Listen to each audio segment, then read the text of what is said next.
সকাল সকাল ঘুমের থেকে উঠেই বেরিয়ে পড়লাম খাবারের উদ্দেশ্যে। আমি তো আবার খাবার টাবার ছাড়া থাকতেই পারি না। তো চলে গেলাম শিলিগুড়ি বাজারে।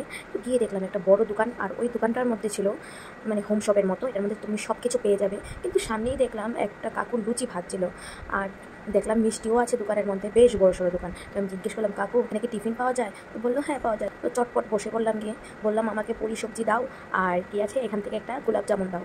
তো আর কি এনে দিল। তো খাবারটাকে আমি ভালো করে ফোকাস করছিলাম। তো তখন আমার মাথার মধ্যে একটা আইডিয়া এলো, একটা ভিডিও শ্যুট করে নিই, কারণ আমি তো অনেকদিন ধরে ভিডিও দিচ্ছি না খাবার। আচ্ছা বাবা যা খাই তাই দিই। তো আমি ভিডিও শ্যুট করছিলাম, তো একটা মেয়ে আসলো, ও খেতেই এসেছিলো। ও এসে বাক্কা হা করে তাকিয়ে রয়েছে, আমি যেন ভিডিও শ্যুট করছি। আরে বাবা আমি তো আর ব্লগার না, আমারও তো লজ্জা লাগে না। তো পরে আর ভিডিও করলাম না, নিচে নামিয়ে রাখলাম। মেয়ে হা হা করে তাকিয়েছিল, মেয়েটা হা করে তাকিয়েছিল। একে তো একা গিয়েছিলাম, তার উপর আবার ভিডিও করছিলাম। তো লজ্জায় পড়ে মেয়ে তো যেভাবে তাকিয়েছিল, দোকানের মালিকও তাকিয়েছিল, তার জন্য লজ্জায় মোবাইলটা নামিয়ে খাবারের দিকে ফোকাস করলাম আর সব শেষ করে দিলাম।